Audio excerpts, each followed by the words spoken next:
welcome to Scrollin', a podcast about the Elder Scrolls Online. I'm Ket. I'm Davius. This is episode number 16.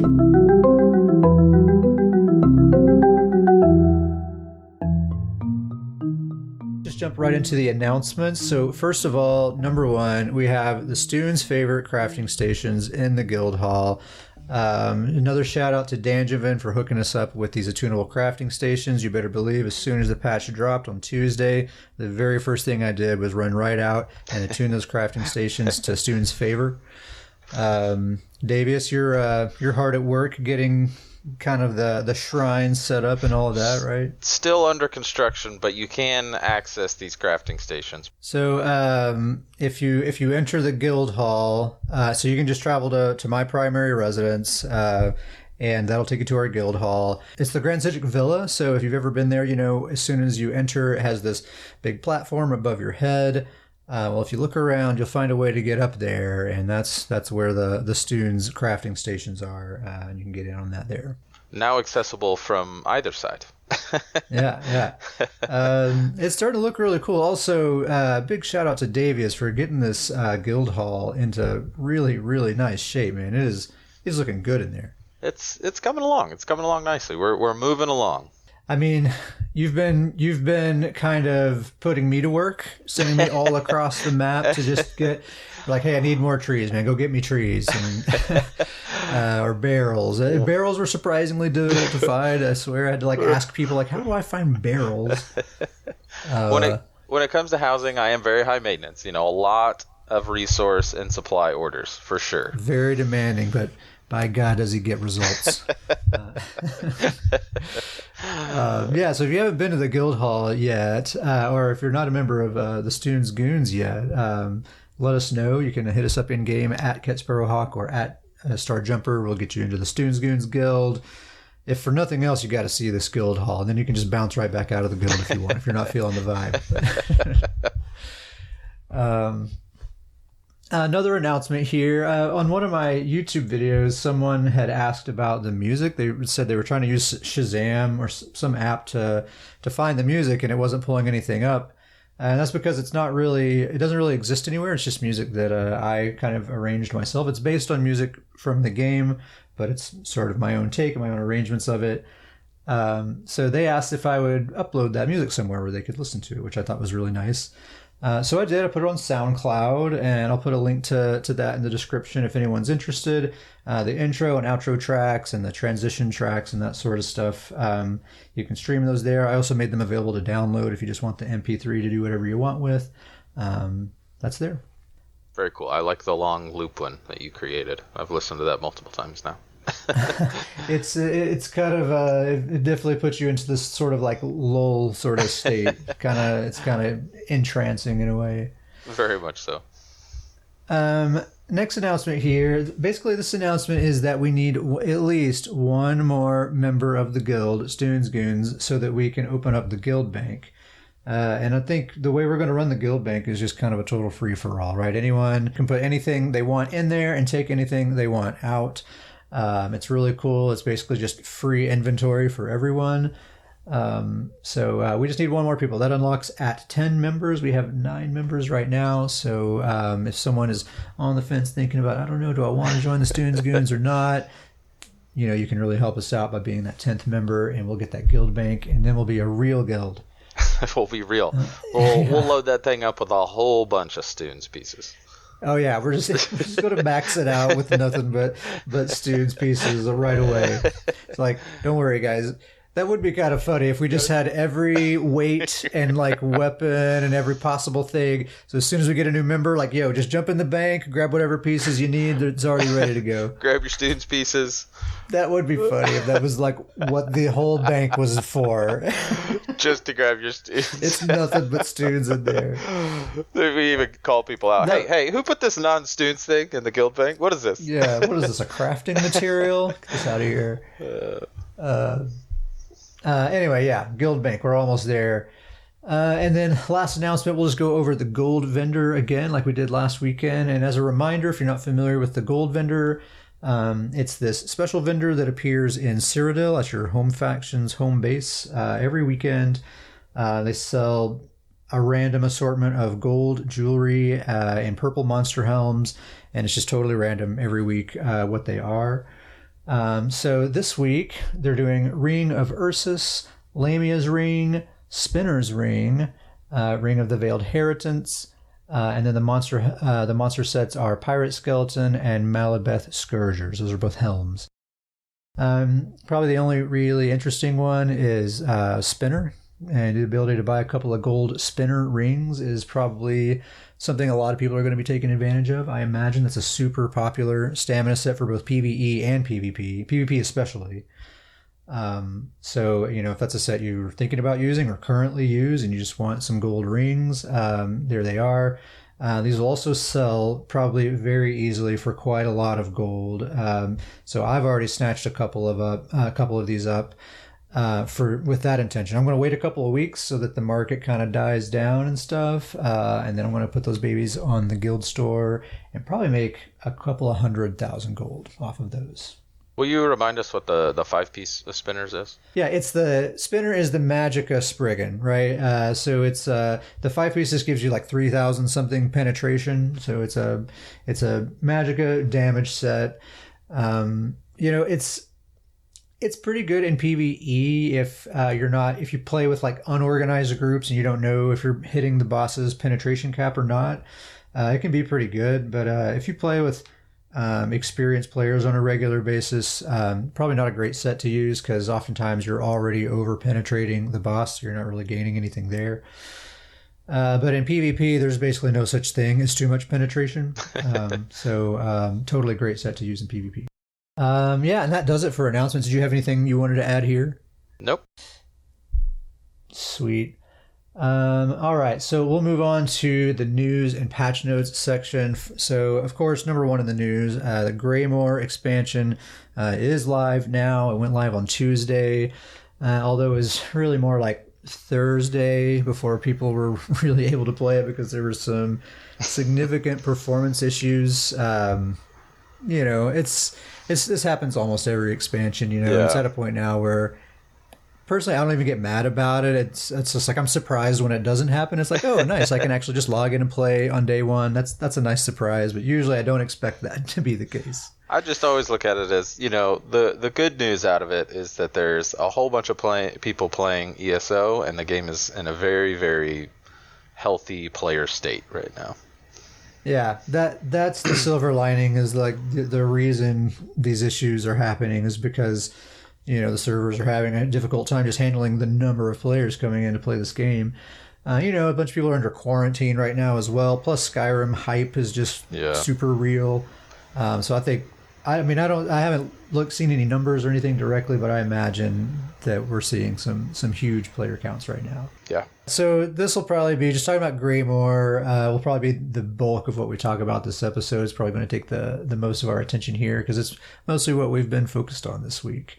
We'll do our best to avoid any kind of story spoilers or anything like that. We'll just kind of give our general thoughts and impressions, observations, things like that. As far as patch notes go, there's not a lot. Things pretty much look exactly as they were that last week of PTS, with one kind of notable exception that I noticed, which was the Black Rose dual wield, aka the Spectral Cloak. That was already nerfed so that it no longer gives you major protection. Instead, it gives you 10% damage mitigation and damage done when it procs. They further nerfed that down to 6% damage mitigation and damage done. And what's funny is people are still saying, you know what, I think this item is still too strong, which is crazy because I think that just goes to show just how insanely overpowered it has been this entire time. Because we've gone from 30% damage mitigation all the way down to 6% damage mitigation plus the 6% damage done. And people are still saying it's too strong, it just goes to show how incredibly strong it has been up to this point.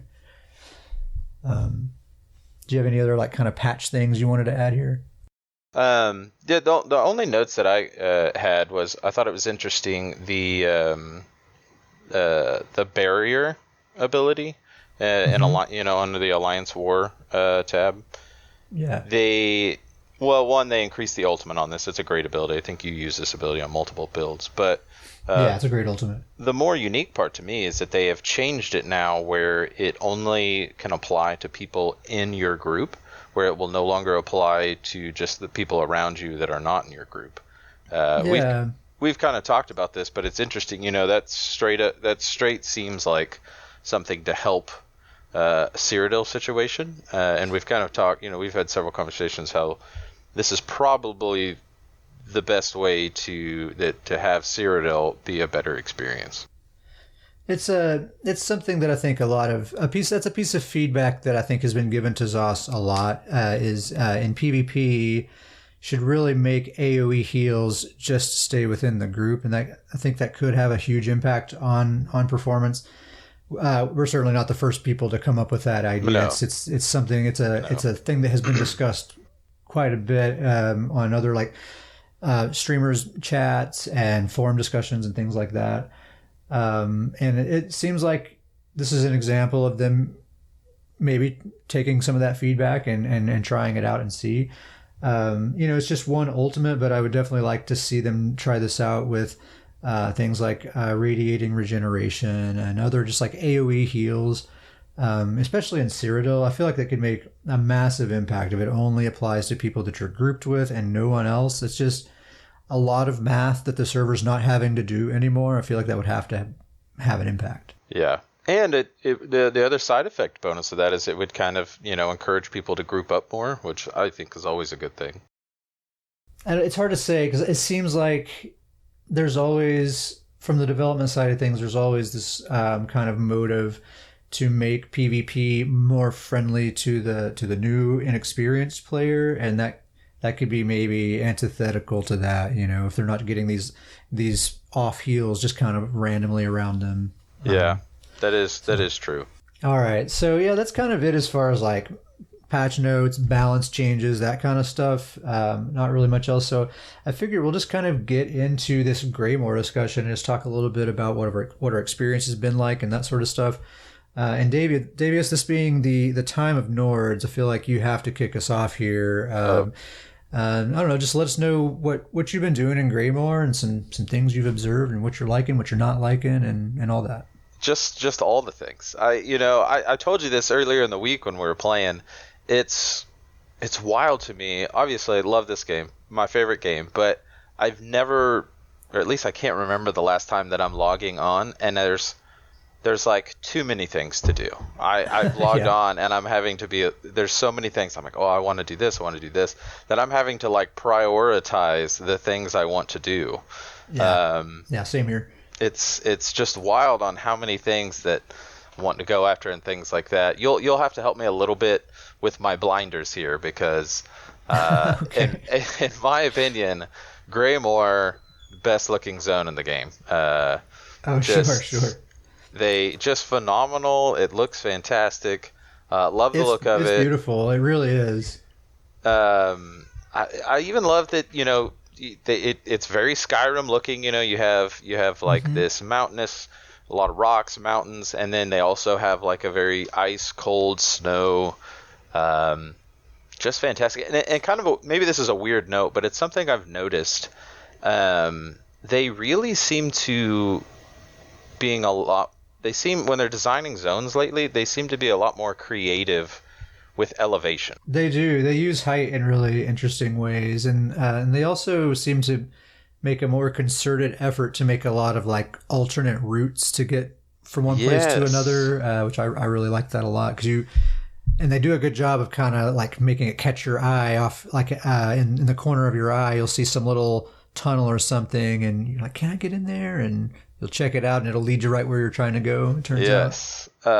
So yeah, I'm loving the new zone. Solitude, very cool looking city. Probably, like I said, you'll have to help me with my blinders here because we're just all Nords, so maybe I'm going a little crazy. I think Solitude might be the coolest looking town in the game for me as well. I'm trying to think of them all, but Orsinium, come on.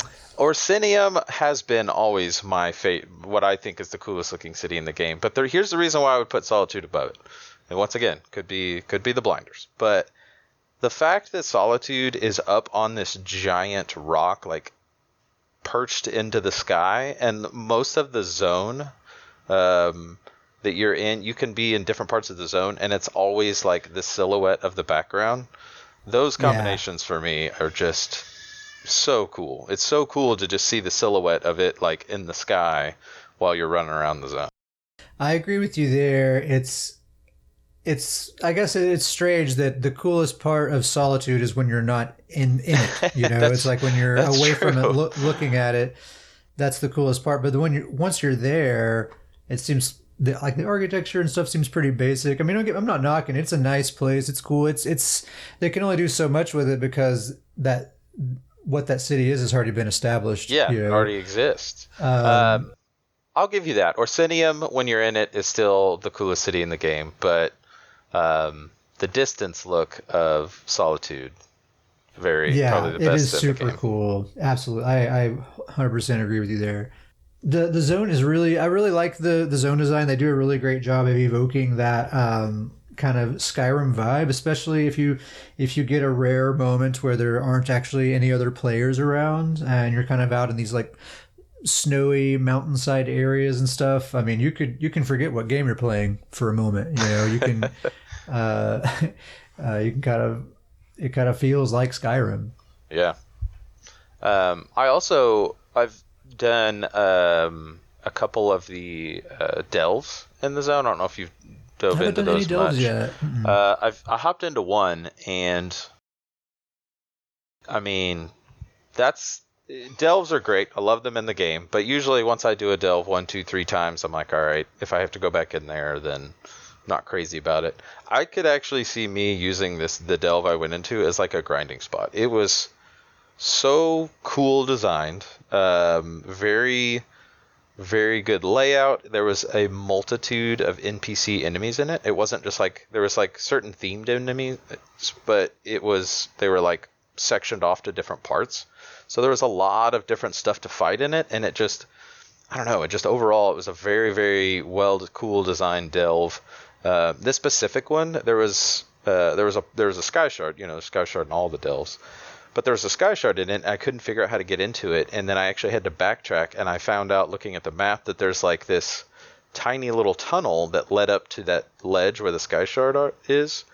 But the cool thing about that tunnel is that it was like completely, almost fully covered with like spider webs, and there were spiders in the area. Like you really felt like you were having to go through this like thick spider web just to get to this sky shard.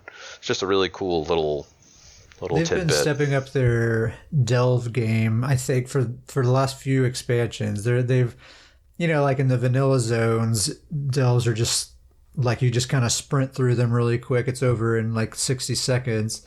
Yeah, but they're like almost like miniature public dungeons in the expansion zones. They're pretty elaborate.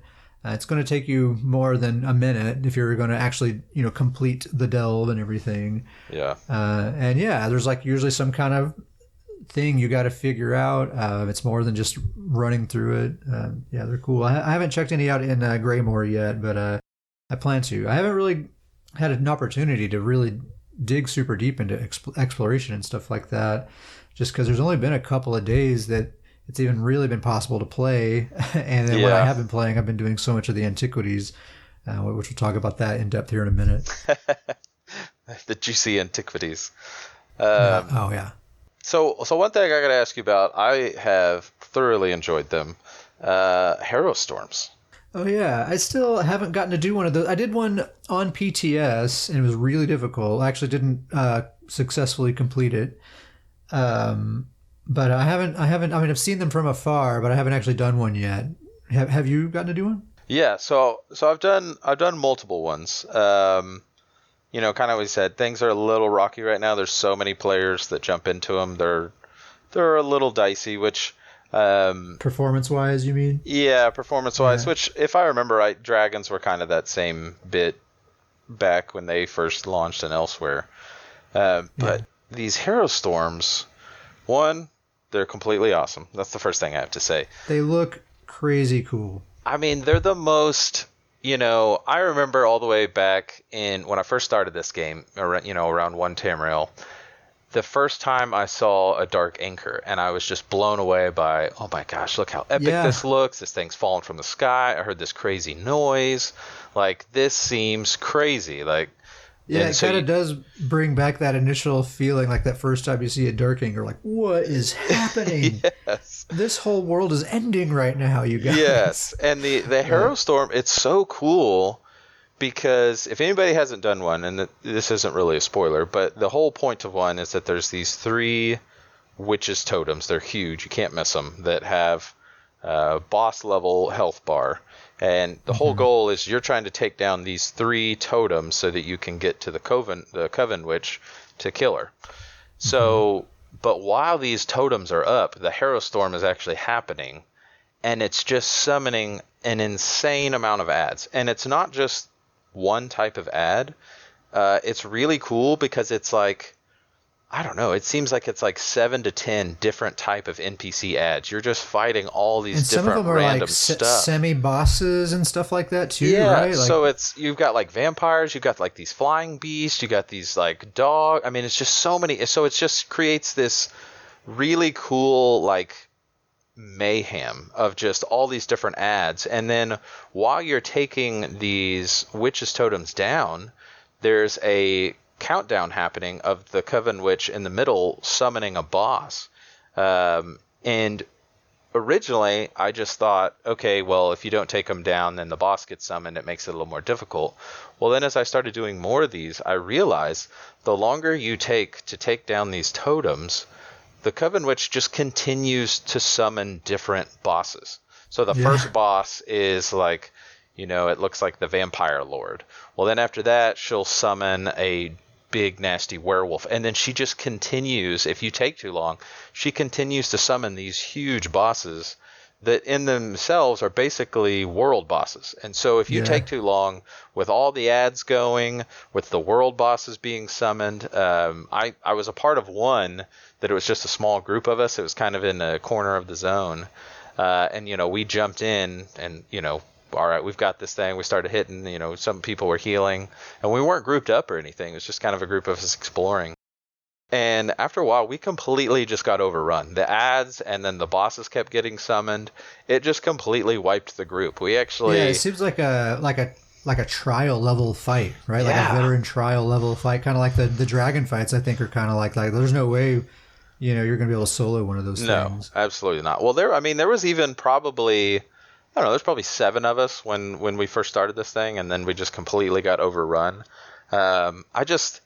I love the feeling of mayhem that these things create. It's just, this looks cool, like the red and black swirling around, and it looks so like dark and sinister. That's cool.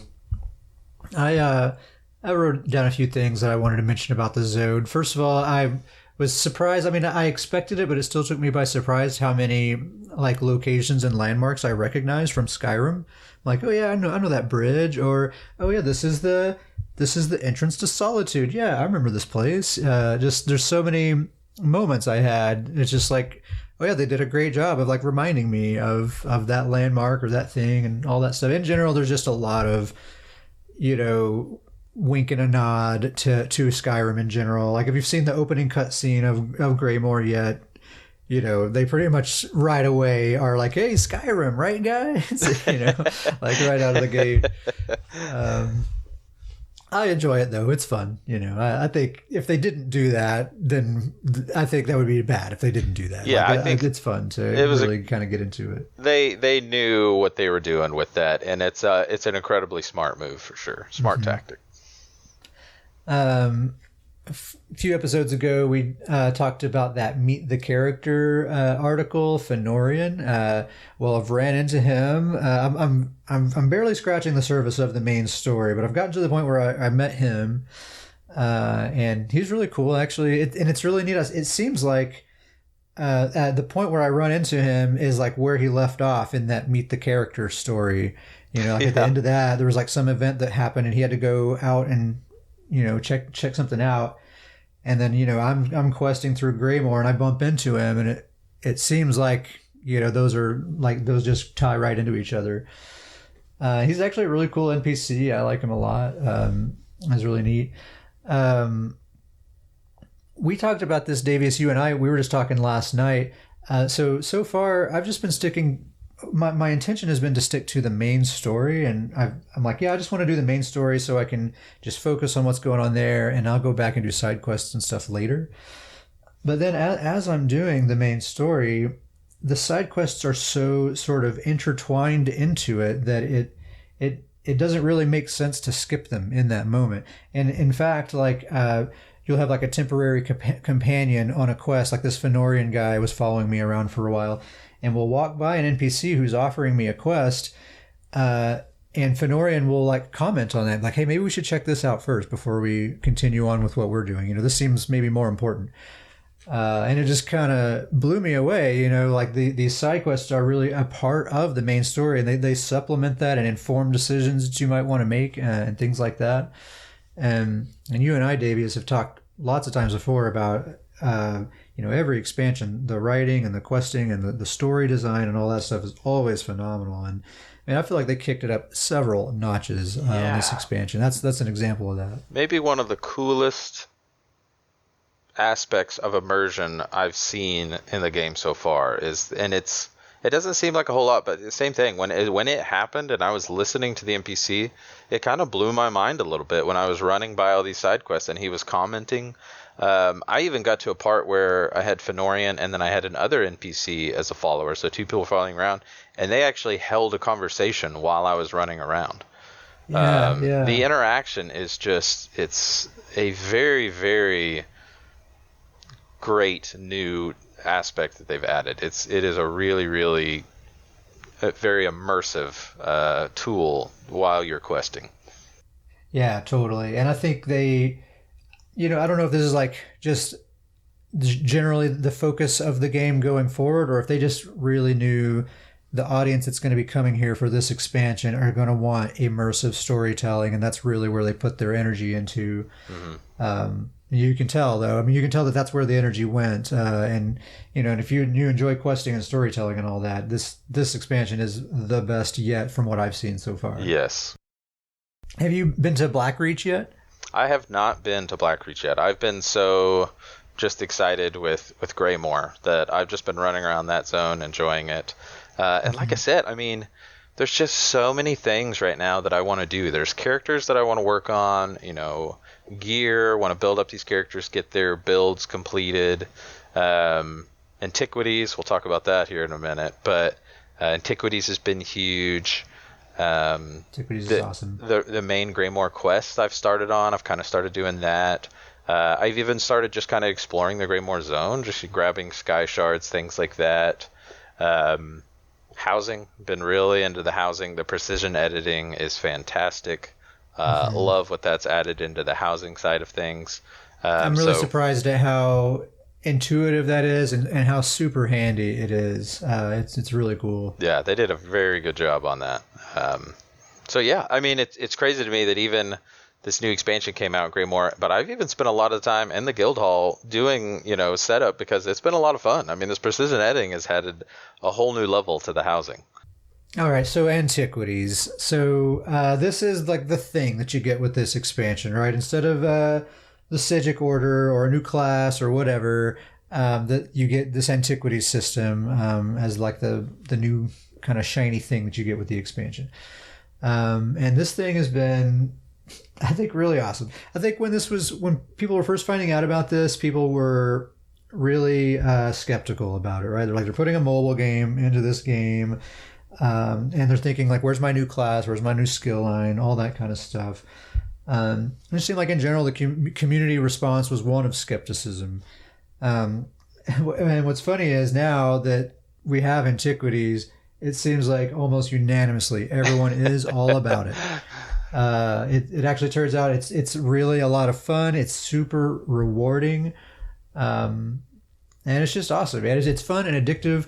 I'm surprised at how lucrative that it is. Like just the loot that you get while you're doing it. I mean, just the process of me leveling up the skill lines. I make like between 50 to 100,000 gold per hour. You know, just grinding it up. It is a great way to grind gold. I feel like we should give a disclaimer to everyone.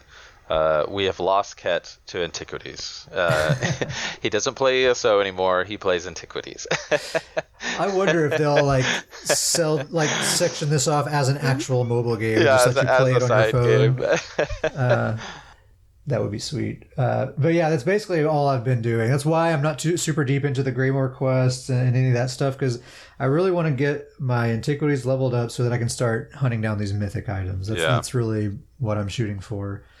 It's cool though. It's so fun. Yeah, I just have to say they've done such a great job with this Antiquities that, I know a lot of people are kind of complaining about this mobile game aspect, but it's such a cool feature in the sense that it exists within the game of ESO. You can still do all the things that you could do before in ESO, but now it's this whole nother level. I could see Antiquities being something that people are so excited about and do. Like, for us for example, we play the game ESO, we do all this stuff, but we go into Battlegrounds a whole lot. That's kind of a side focus that we do. We do a lot of Battlegrounds, we do a lot of Imperial City. I could see people kind of Antiquities being their Battlegrounds. If they're not really into PvP, I could see people just diving fully into this Antiquities as kind of this sub level of the game.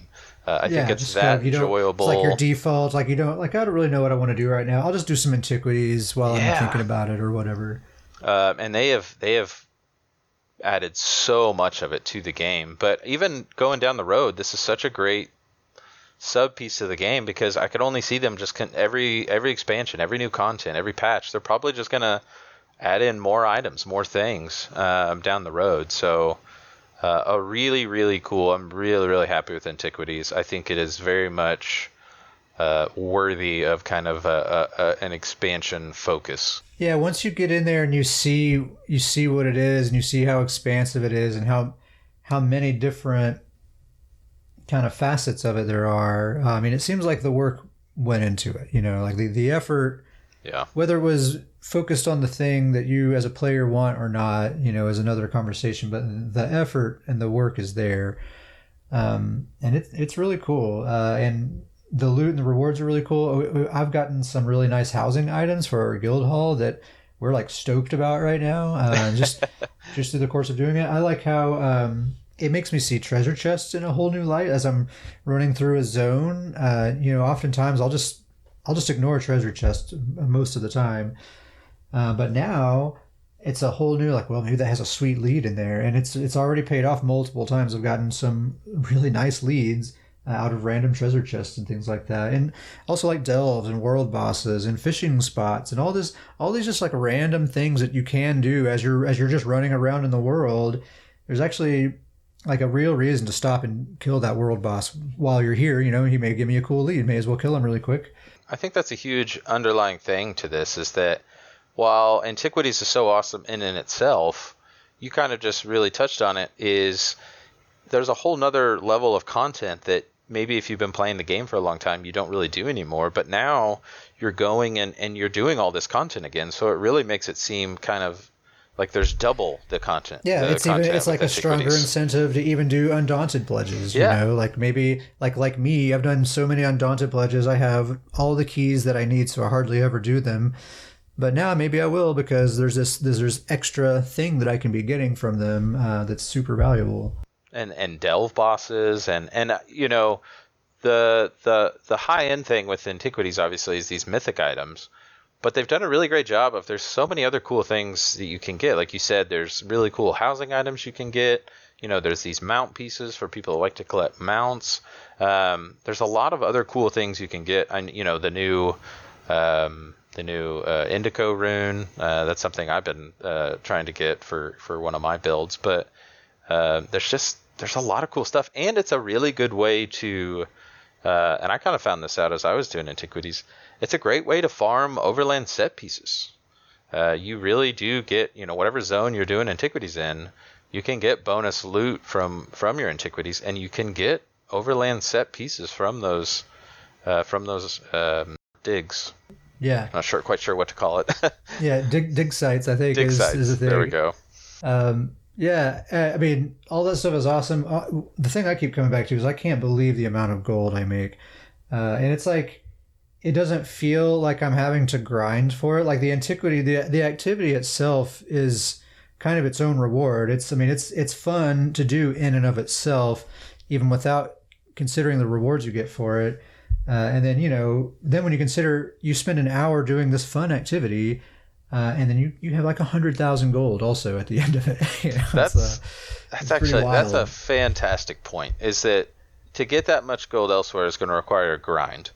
It's not going to be like fun making that gold a lot of the time. Yeah. And this, you're making the gold, and you're not even really thinking about it as you're making it. I don't know if that's ever happened to me in ESO before, where I'm just making a massive amount of gold without really thinking about focusing on the gold. And it's such a rush to go interact with a vendor and go to the sell tab, and you just see all this all these items that sell for 5,000 gold. You just have 10 of them there, and it's like, oh my gosh, just sell all of them. Holy crap! It definitely does something to the chemicals in my brain. That's probably not healthy, but. I also have to know. I don't know if you have done much of this, but just reading the little paragraphs about when you dig up an antiquity item, little lore piece that comes up. I read some of them, but not very many. So, there's the codex that the more you find, at least more on the green and blue items. I think on the purple items, it's kind of a one and done on the codex. But on the repeatable grindable items, the green and the blue for most zones, I thought it was a really cool little add-in that you find it and then you see the little lore piece, and it's the perspective of somebody that you had sent it to, and they'd studied it, and from their perspective they say what they think about it. Well, then when you find it again, it's Codex 2 out of 3, and then it's a different person, and they kind of slightly argue with the person before them, like they're kind of like, oh no, you were thinking this, but actually it means this, and then you'll do it again, and then the third person's like, well, you were on the right track, but it's actually this. That's cool. I was actually laughing out loud as I was reading some of those, just because it's such a cool little tiny add-in, but it was really funny to kind of see these, these.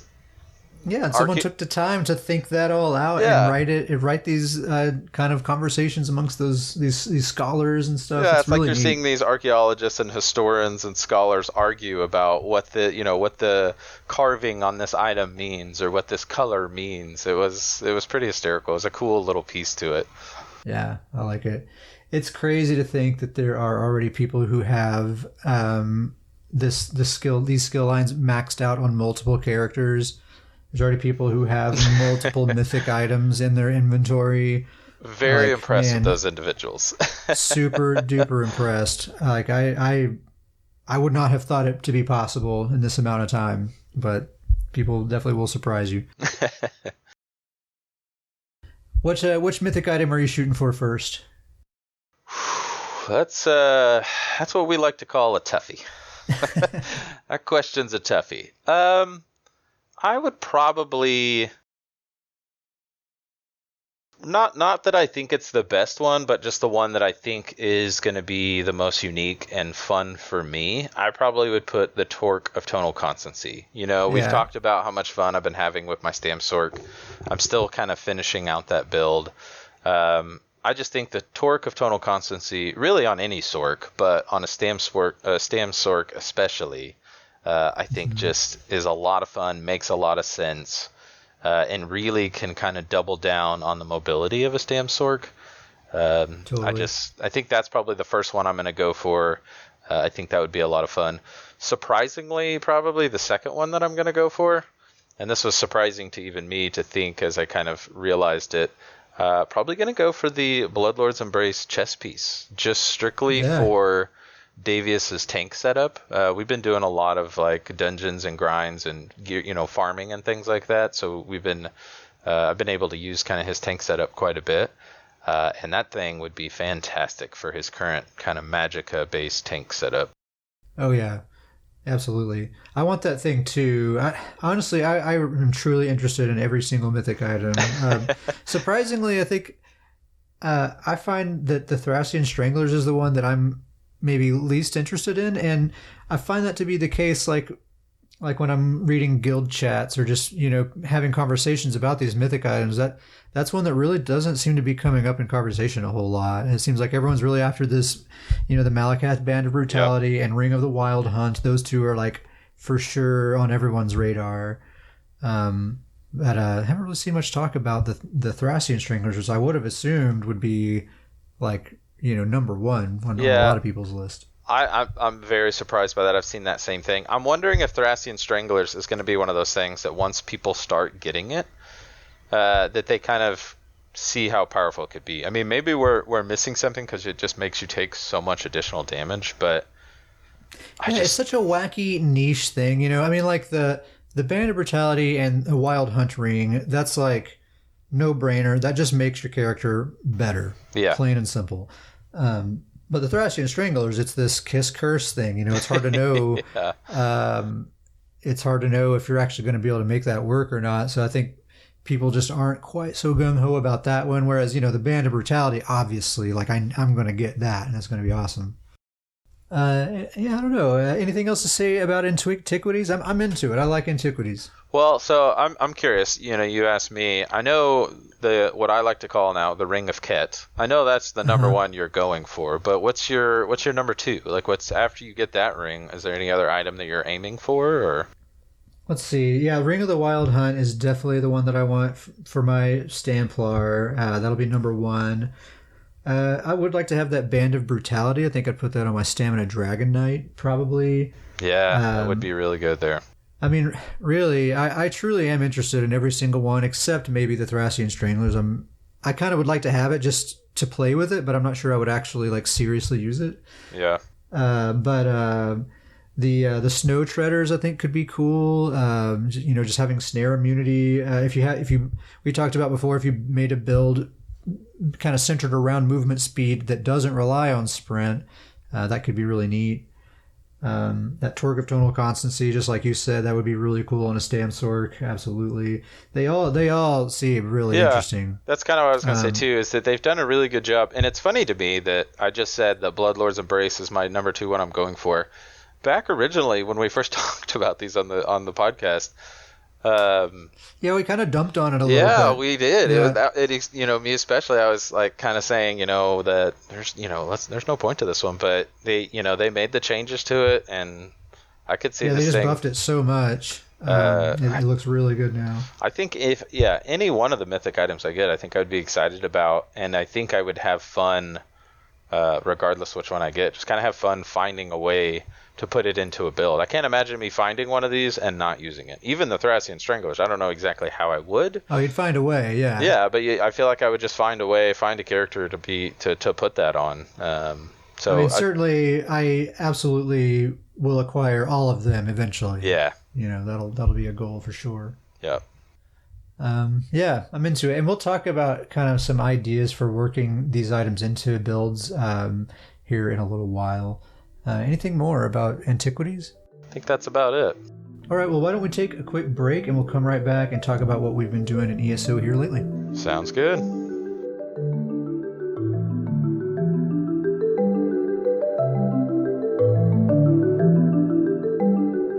The first thing I did when the Greymoor patch launched was I logged in with my vampire. My vampire build I've been talking about in the past couple episodes. Because I was really interested to get the abilities, to test it out. And man, what an interesting build it is. I am still tinkering, still figuring it out. I don't have the reduction glyphs, which I think are a huge part to the build. I still haven't got those set up on the build yet, so I haven't fully tested it out as it's fully ready. Just a quick reminder of the setup. What's the... Just like the sets you're using and stuff? So I'm doing the Vampire Lord 5-piece set, the Akaviri Dragon Guard 5-piece set, and then I'm actually doing Mighty Chudan for the monster set. I actually have to thank you for that because... I'm a big fan of Mighty Chudan. You're a big fan.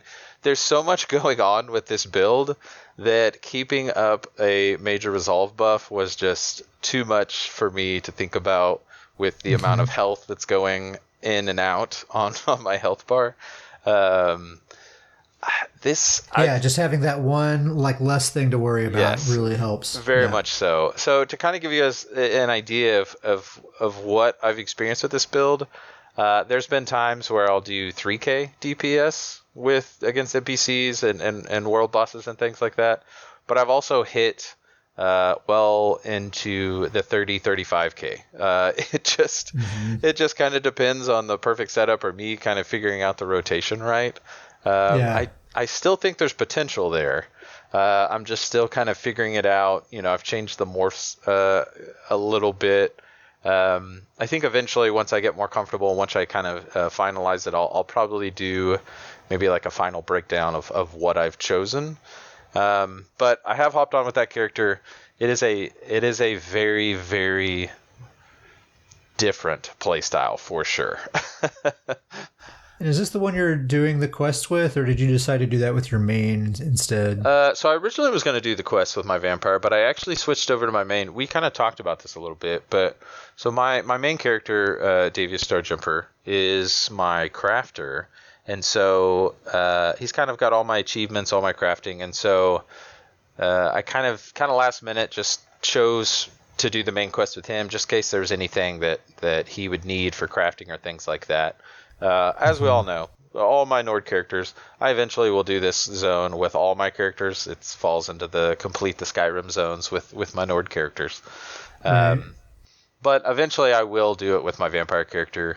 And I think that really I just need to play with him more to figure out that rotation and to figure out that different style.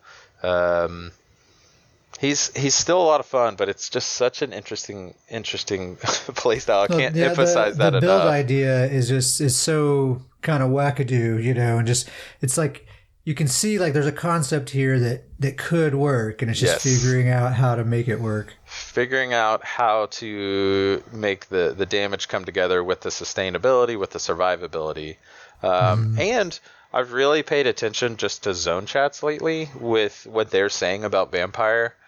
And it's very interesting to see that a lot of people are kind of initially kind of just writing off Vampire, it seems like. But there's this small select few, and I've kind of noticed they're all saying this kind of same message and saying that it's only not good if you don't understand how to play it. And I can kind of relate with that message. Not saying I know how to play it yet, but like I said, I have a full PvP build setup, and there's been a couple times where I've hit 35, 37k DPS if I get the rotation right, and it almost comes as just a massive burst. But combining that with also surviving after that burst is something that I haven't quite mastered yet. I think another part is that a big part of my build is to get to the Scion as quickly as possible. And I haven't really stressed test this build, if you will, and that a lot of the times I'm doing my rotation, I'm just killing random NPCs as I'm running around, and so I'm not using the Scion ultimate. But the fact that when you use that ultimate, it fully heals you up, I think there's a lot of potential to just do a massive amount of burst real quick and then hit the Scion and then heal up and then kind of turn around and deal with the next threat. So one of the other huge things I've been doing, which we've talked about a little bit, but some people may be surprised about, but I think you've even seen a glimmer of how fun housing can be. When I'm not getting bossed around by my decorator, it can be all right. Not with the supply orders all over the world of Nerd. But I have had so much fun just kind of putting the guild hall together. Really kind of. I could tell, man. Dude, it's like a whole other place in there. You've really brought that place to life. It's just have a lot of fun. We've talked about this through the week of I kind of just get into a zone and just kind of start going. But the best way I can explain as I kind of go through things is that I keep referring to it as blending. Is that I'll kind of work on a section and I'll kind of set up where things go. And then after that, before I kind of finalize it, I kind of, in my mind, just kind of see it as, okay, how can I blend this into the environment now as where if you're running past this, it just looks all natural.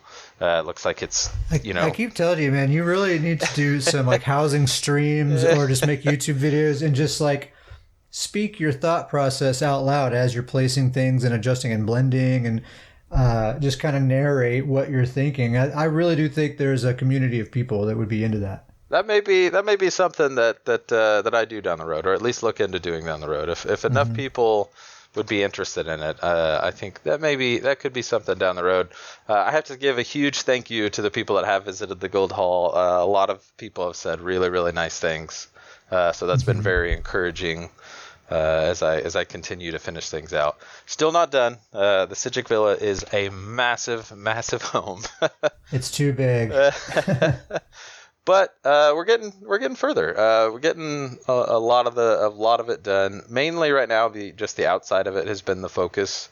But really getting close to finishing that, and then I'll kind of move inside the actual house itself and start. It's so cool. It's I really have never utilized housing at all. Like I have houses, but they're just there. I rarely ever enter them. But since we've been getting this guild hall together, and since you, Davius, have been, just making it so cool. I've been making a point to go there every day, and I find myself just like hanging out there. Like, an hour has passed, and I'm just like running in circles around the guild hall, doing nothing. But it's just an enjoyable atmosphere. I think the part that I'm really looking forward to is if we can get to a point where if we can get Stoonsgoons big enough, and there's just, when you visit the guild hall, there's just going to be pretty regular traffic there. I think that's going to be a really, really cool sight to see. And we've talked before how cool it would be if they made like basic merchants available for housing, so you could have like an enchanter, a clothier, a woodworker. Those basic people to station there in your house would be so awesome. Would be Seems very like that's cool. something that is like could be added. Like, yeah, I bet that's something that would be added in the future. Yeah, I could see them adding that. If they have a banker and a vendor already, I could see those adding. I would even be, I think it would just be cool if they just let us buy just an NPC, just didn't do anything. Yeah, just a blank. Maybe it just walks around or something, but just a blank NPC to kind of throw in the house. I think it would be cool, because there are a couple areas that I've designed that would be like, man, it'd just be really cool if I could just, if a person or a character here makes it extra cool. But like I said, if we get enough people and the guild hall starts getting some traffic, I think it'll kind of add in that final look of like the actual people living in the space. Once we get that 10th member, that's when it's going to start. The 10th member is when everything changes for Stoonsgoons, guys. It's going to be next level stuff. But yeah, other than those two things, Antiquities, been doing a lot of Antiquities. I've had so much fun with it. Every level going and actually using the skill points is really exciting, seeing what changes, seeing how it's better. Had a lot of fun in Antiquities. And just kind of as I said earlier, it's such a great problem to have, to where when I log into the game, I just have to go through I'm like, oh man, there's so many things I want to do. Which thing am I going to get to right now? Yeah. There's so much I want to do with the guild hall. There's so much I want to do with Antiquities. I want to do the Greymoor main quest. I want to work on my builds. It's a fantastic problem to have right now. Yeah, it's a lot. Well, I've been doing some stuff too. So I finally finished my Stamina Templar build that I've been kind of revamping. Which is my main character, Old Betsy. She's finally totally finished. I got all the transmute geodes. Everything's gold and transmuted. Tri-stat glyphs on everything. She's all done. I've been hopping in doing some BGs just to get some footage for the build video. The build feels great. The BDs have been going really well. The video is underway. I should have it done, like a week or so. I think it's going to be awesome. Just a quick gear reminder. It's Hulking Draugr, Trappings of Invigoration, and Grundwolf, two-hander and bow setup. I'd like to try to put a master bow on the back bar, but I just haven't taken the time to farm that out. But I think that will be something I try to get a hold of here pretty soon, because trappings of invigoration is a perfect like one bar kind of set. Yep. But until then, I like the build as it is. It's totally great, and there are positives to not having the master bow as well. So I'm not sweating it too much, and it hits plenty hard, and it's just super, super fun to play. Love this character. This is always going to be my favorite character. I'm excited for the build video as someone who runs with this character in Imperial City and just, other things. It's almost like this character has leveled up yet once again. Yeah. Well, this new meta that we're in has really enabled this character to ascend, because my primary goal has always been with most of my characters, I'm prioritizing a play style rather than necessarily results. I mean, I want to get good results, but only if I can pull off the certain play style I'm trying to go for, right? And for my Standplar, that play style is very agile, nimble, very quick and speedy. I want to always be in this sort of on the go kind of mode. Of course, I could just pile up, 6,000 weapon damage and just go jab people to death and win every fight. That's easy. I'm trying to do a certain fun kind of play style. And up till this patch, in order to do that for me anyway, I felt like I had to make some pretty big sacrifices in the damage department. I would do enough damage to win more fights than I lost, but still not as much damage as I'd like to have. But now we got this base critical resistance. We have just more defensive options that kind of opens things up quite a bit. And long story short, I'm able to pack in a lot more damage and sustain and still have very good defense. So this build's basically just better than it's ever been. Yeah. And I'm pumped about it. Yeah, I think the new meta we're heading into is really fits your playstyle well. And I kind of have to take the little sidebar on the playstyle here, because I think this is always something that has been huge for me and my characters, kind of going from when I first started the game and you were kind of teaching me the ropes and kind of going through things, and even when I got into PvP and you were kind of teaching me PvP and things, you kind of always set the importance of playstyle. Playstyle is more important than almost even more important than the build and the gear. And that has been, I can't express how true that has been, is that, anybody can go find these builds and they look great on paper, but if it really doesn't fit your playstyle, or you're really not enjoying, or that's not comfortable, then that's not going to work out for you. And so that's always been great advice that you gave me early on, and I've always stuck to that advice of how important playstyle is that the build has to be comfortable within your playstyle. And your playstyle has to match the build that you're playing, yes. Right? And so, like, I just noticed in myself, I like to roll dodge a lot and run really fast. Mm-hmm. And I like to be able to just go and go and go and go and never have to stop. And if I want a build that kills everything in my path, I can't do that. Yeah. If I want to have 6,000 weapon damage, then I'm not going to be able to have the sustain. I'm not going to be able to have the mobility that makes the build feel fun for me. Right. So the whole goal has always been, let's find a balance of enough damage, but still be able to do all this cool, fun stuff that I like to be able to do with that particular build anyway. Yeah. So yeah, that's Betsy. Build videos in the works. My Necromancer Healer also all finished. And this one's super cool. I've talked about it on the last, few episodes. Argonian Necromancer Healer using the Healing Mage, aka Mending set, and Critical Riposte, which is one of my absolute new favorite sets in this video game. I'm going to talk about this set actually a little bit more here in just a second, but excellent set. And then she's using Mighty Chudan as well.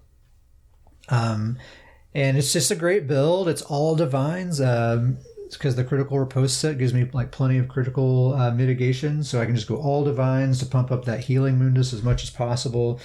This build is just so cool. It's one of my very favorite builds that I've made in a really long time. This will be the next video that I make. And it's totally done. It's just sitting there just waiting for me to just start making that video. So I'm really excited about that. That build is it's hard to pick among your characters, but as of late, I can say that this build has been one of my favorites to run Imperial City with, because it just... Oh, totally. It's anyone that I'm playing alongside, this is their favorite build for sure. It makes me feel invincible if I'm running around with this character, just with the less damage I'm taking, with the crazy strong heals I'm getting. It's a really great build. It's so much fun, man, to just be the heals alone are pretty impressive. And then on top of that, like all the enemies are being heavily debuffed, and so they're not really doing very much damage on top of all these crazy heals. It's a totally light armor divines build. And, oftentimes, like in Imperial City, I'll be just straight face tanking 4 or 5 players at a time. It's such a cool build, but we always talk about this. It's just another extra layer. What can make a build kind of to the next level is that it's such a cool theme that fits so well with the build and the character as well. Yeah, it makes sense for a necromancer to really be focused on weakening enemies, and that's like their gimmick that they use to stay alive. Yeah, and it just kind of and obviously not everything works this way, but you just really get the feel and the look of the characters that she's really weakening all our other enemies, and she's kind of taking their essence and making her own allies stronger. It's just very necromancer themed. It's a very, very cool idea, cool build. Yeah, I dig it. I'm really looking forward to making this build video. It's cool. Aside from that, I've been keeping an eye out for getting these venomous smite pieces as I'm running around Greymoor, looting bosses and opening chests and getting quest rewards and that sort of stuff. I'm hoarding up these venomous smite set pieces because I want to pair those up with Azure Blight Reaper. I think I'm going to put that on a Stamina Warden. And use that Fletcher Fly infection, that AoE sticky dot ability that they have, along with the acid spray ability from the bow skill line. So I have these 2 AoE dots, and maybe like use caltrops or something as well. So I have all these AoE dots ticking away on multiple people at once, and that'll proc these 2 sets, Venomous Smite and Azure Blight Reaper. And so there's just all this AoE dots overlapping on each other. So I'm going to be trying to wipe out some groups and stuff like that. I think it's going to be really fun. And it's a warden, so because there's going to be some sub assault in behind there as well for some extra just oomph in behind all of it. I really think it's going to be a crazy strong build. I have so much pity for the poor werewolf that runs into that build. The poor werewolf is going to be rough. It's going to be a rough go for them. Yeah, I think it's going to be cool. And just to have a main hand bow set up and just go into some BGs and just take an entire group out in like a few seconds. Yeah. That's how I'm expecting it to go. That means that's how it's going to go. There are no questions asked. Well, I don't know. We'll see. That's always how builds work out. You put them in the build editor, and it always translates completely perfectly over to the game. The numbers don't lie. Yeah, 100% of the time. Yeah, so aside from that, those Alliance Change tokens, I haven't actually bought any yet, but I'm definitely going to here pretty soon. Basically the next time that I feel the urge to play with one of those characters, I'll just go ahead and get that token at that time and switch them over. That's going to be awesome. 2 of my very best characters, really kind of 3 of my very best characters are on DC. So it's going to feel good to have all the characters that I care about at least over on EP. And we can all play together, and I can just play with anyone that I want. It's going to be nice. Yeah, I think it's going to be really cool to see those characters in Imperial City. Mm-hmm.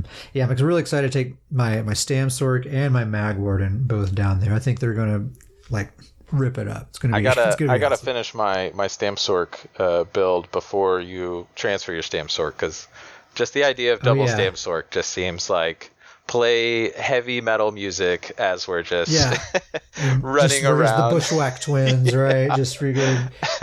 Yeah, I think we're going to terrorize some people on those tunnels with the double stab sword. It's going to be awesome. It's going to be a lot of fun. Yeah. So that's basically all I've been up to. Other than Greymoor questing and Antiquities and all that stuff. We're getting close to the end of the episode, but before we go, I wanted to touch back on this critical riposte set. I was just talking about it. I use it on my Magic and Necromancer. But I want to talk a little bit more about it. This set has been coming up more and more in conversations. I think people are kind of starting to realize the value of this set, especially in this new meta that we're in. I think this set is going to be a big deal. So I've talked about the 5-piece bonus before, how it... when you take critical damage, you reduce the crit rate and critical damage of that attacker for, 10 seconds or something like that. Mm-hmm. It's a really nice debuff. But the thing that people are really kind of interested in this set about isn't the 5-piece at all. It's the 2 through 4-piece set bonuses that are really interesting here. So the 2 and 4-piece bonuses give you a total of about 850 critical resistance. And then, we have 1350 critical resistance on our characters as a base stat now as well. So total, that's 2200 critical resistance without having any impen, any champion points, or anything like that. So that's already way more critical resistance than we were used to having last patch. And with a 4-piece bonus without even equipping the 5-piece. So, you're kind of getting the value of the old impregnable armor, which is a 5-piece set, but you're getting it out of a 4-piece set. Yeah, it's crazy to think about what that could be. Yeah, and impregnable armor gives you some nice max stats as well, so that's kind of something you'd be missing out on. But this does give you a line of health at least, and I think that combined with the fact that you can get all the crit resist you need out of 4 pieces, I think makes this set extremely valuable, especially now when we're trying to figure out good ways to fit in mythic items into our builds. I think this is going to be one of the more popular sets for mythic setups, because you can equip 4 pieces. You're done worrying about critical resistance at that point. So instead of you equipping the 5-piece bonus, just slide in your mythic item in its place, and then just fill out the rest of the build with whatever you want. And the beauty of that is you don't even have to use impen on your gear. You can go all divines, all well fitted, whatever trait you want, and you're still going to have more critical resistance than most other players who aren't wearing this set. Yeah, I think it's, once again, we've mentioned this in the past, but it's just really cool for what traits are going to be in PvP now. It's really already kind of starting to see it's not all about impen anymore. Yeah, like critical damage is just one of the damage types that you need to account for, but you really have to account for penetration and raw damage and other stuff as well. And so it's nice that it's a very efficient way to cover your bases for critical damage. Yep. If just 4 pieces of that, you're covered in that way. Now, what other defensive measures do you want to take? Do you want to invest in mobility? Do you want to invest in just straight resistance, in block cost reduction? You have so many more options now. Yeah. So anyway, critical riposte. This dropped, I think the Herostorm patch. So it's been in the game for a little while now, but I think people are just now kind of figuring out, especially now that we have these mythic items and people are just doing the math and figuring out how to slide them in and still make the stats all look really good. I think this set is going to be key in this meta that we're entering into here now. So I guess that's about it. We're pretty close to the end here, but before we go, I'm going to shout out to one email that we got this week. We got an email from Rob, who plays on PS4 NA. He says, "Hello guys, just want to say thanks for the podcast. Really enjoy listening to you guys at work." He says he recently started playing again to pass time during the quarantine after a couple of years away from the game. And after hearing your conversations, I feel like I'm missing out on half the game by doing PvE only. After the recent episode, it looks like I'm going to start up a PvP Stamsorg. Anyways, thanks again, Rob. There you go, Davius. You're inspiring people with your Stamsorg stories, dude. I really have to say, though, that it really all goes back to you, because you're the one that inspired me to create the Stamsorg. So we really have this chain effect going. But I'm always spreading the word of Stamsorg. You man. are. It's such a fun class to play. I love it so much. But yeah, I just have to say that, how awesome of Rob. That's very, very cool. It's so awesome, and I know you feel the same way. It's so awesome to get these emails with such kind words, and just really encouraging and I don't know, just really cool to get these. It makes it feel like a real pod. We're doing a real podcast here. We got emails to read. We're real now. I will say to Rob that you're absolutely right. Only doing PvE, you're totally missing out on a major aspect of the game. PvP, you'll get the highest highs and the lowest lows that you've ever experienced in this game. It's super fun. Can be super frustrating, especially at first. There's quite a big learning curve. So just get ready for that. Just expect it, accept it, and just keep at it. And before long, you'll be owning noobs yourself. Yep. I just say start practicing your light attack weaving now. Yeah. Yeah, so anyway, I guess that's the end of the podcast. If you want to get a hold of us, you can email us at scrollinpodcast@gmail.com. That's scrolling with an I-N, no G, scrollinpodcast@gmail.com. You can also contact me and Davius in game. I'm at Ket Sparrowhawk, and Davius is at Starjumper.